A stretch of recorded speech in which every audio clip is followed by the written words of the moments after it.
Hey guys, Romie here, so please like, comment, subscribe. This is my review for Underground, Season 6, Season 2, Episode 6, Minty. Now, this isn't going to be my regular review because this episode was the Harriet speech. And so, I can't do a full play-by-play because it would literally take 30 minutes.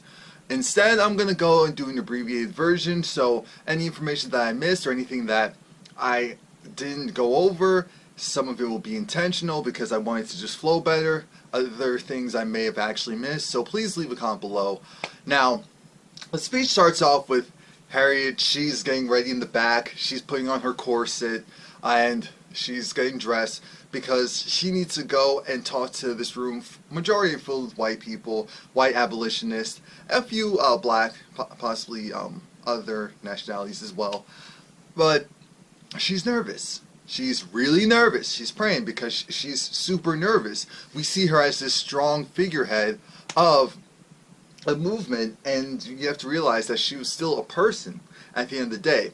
So she goes there and she has her whole setup. It looks like it's an auction house, that they were in an auction house where they mainly auctioned, physical possessions, but as we know at that time, slaves were physical possessions as well. So who's to say there wasn't some slave trade there going on as well, even though I believe it's supposed to be Philadelphia. Now, she starts it off with her home life. She starts it off by saying how her mother was a house slave. And originally, it was like, okay, your mother's a house slave, you're going to end up being one too. She never really liked the concept of following rules, especially in the house. It was a situation where her mom was great, though, because she was able to use, listen to people and get them to spill their guts and get information out of them in order to benefit herself. And that was the main trait that Harriet, got from her mother. But aside from that, being in the house, like I said, that wasn't working. So then they decided they're going to put her in, mind you, when you saw all of those scars on her back, Jesus.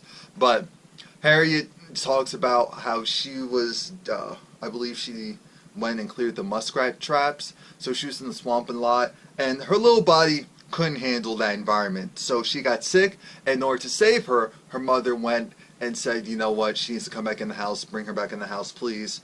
And what ends up happening is she actually gets sold off into this woman this really evil woman.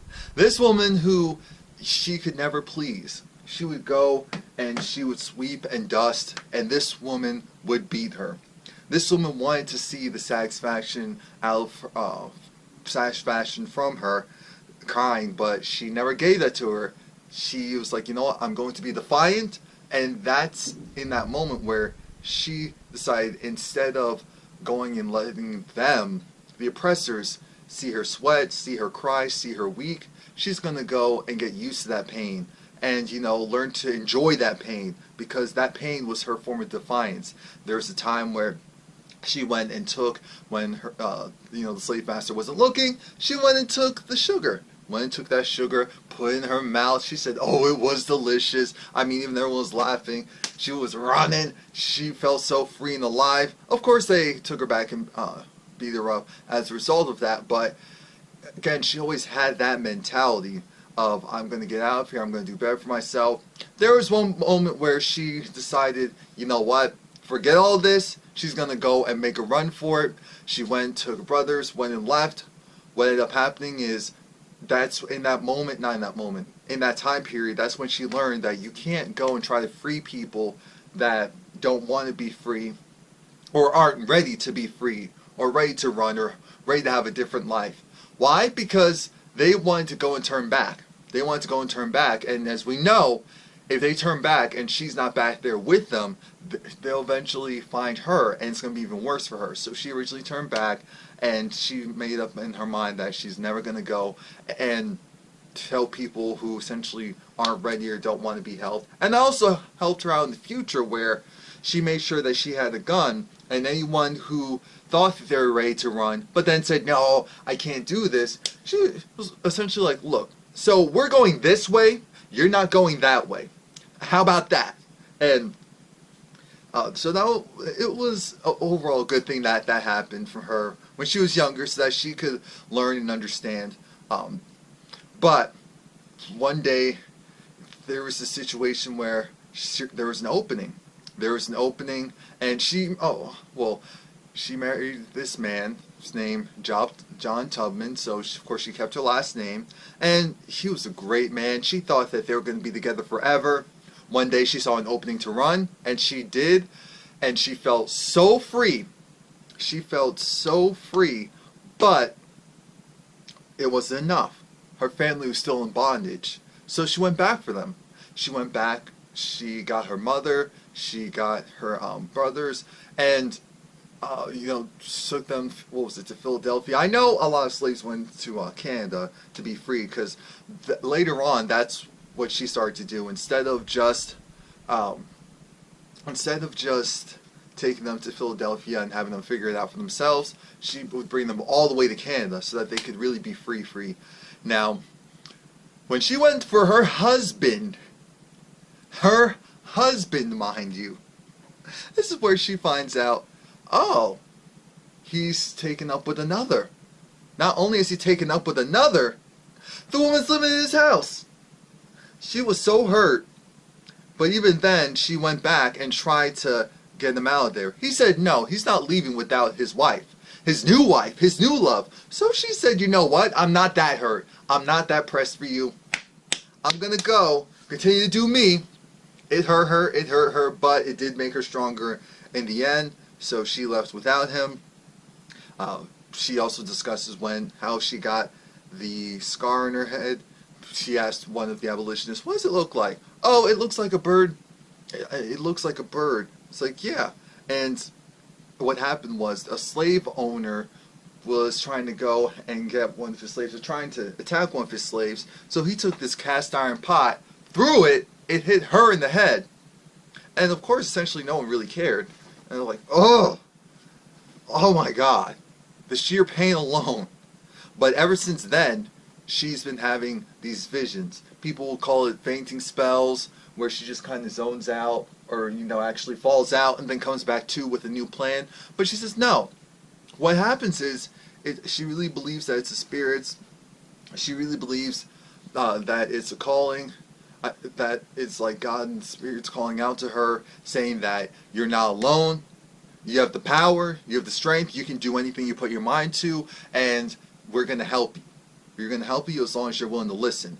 And I love the fact that she also talked about different things, like how, well, let's next go to John Brown. So John Brown, who is like the rebel abolitionist, who's all about war, and this is when people went, people were actually interrupting her speech, because now the men, besides some were for John Brown and his, pro-action and violence methods, and others were against it. And then here goes Elizabeth, like, excuse me, we want Harriet to speak. We're here to listen to her, and her views and her opinions and everything. So I appreciate that, again, it was a woman who spoke up and said something. I really do. And Harriet was also like, yeah, and Elizabeth gave her that look like, yeah, these men, I just don't know. And this is the thing. When it comes to John Brown, Harriet likes him. Originally, she thought, war, fighting, violence, not too sure about that. But he essentially told it this way. Slavery is war. Putting people in bondage is war. It is an act of terrorism. Well, I'm using my own words. It's an act of terrorism. It's wrong. The whole process of enslavement and what goes on in enslavement is war. Because this whole speech is to get these white people, these white abolitionists, to kind of understand what it is to be a slave and how it feels to be a slave. Because she also, before then, talked about how it felt getting hit with a whip, and how she could taste the copper in her mouth. And that's, how slavery, it disassociates your mind from your body, from all your other senses, because it's just like, imagine getting shocked with 1,000 volts of electricity and for some reason living. Just to give you kind of an idea. Or being burned alive but still living. It's just, it's a lot. It's emotionally, psychologically, physically, a lot.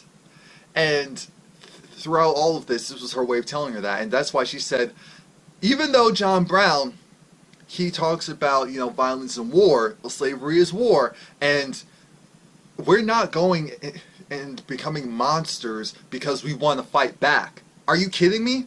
How is it wrong for us to want to fight back from being oppressed? That doesn't make any sense. And I agreed with her. I said, wait, exactly.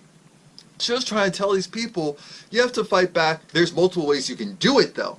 You have to decide for yourself how you want to do it. Because it's either you go and you do the physical route, like John Brown, you take the actual fight to them, or you try and you hide slaves and, work with the, work within the Underground Railroad, or you, I don't know, you go and make speeches to try to appeal to people whose hearts aren't closed off and cold to the fact that, slavery is wrong and that we need to do something to stop it.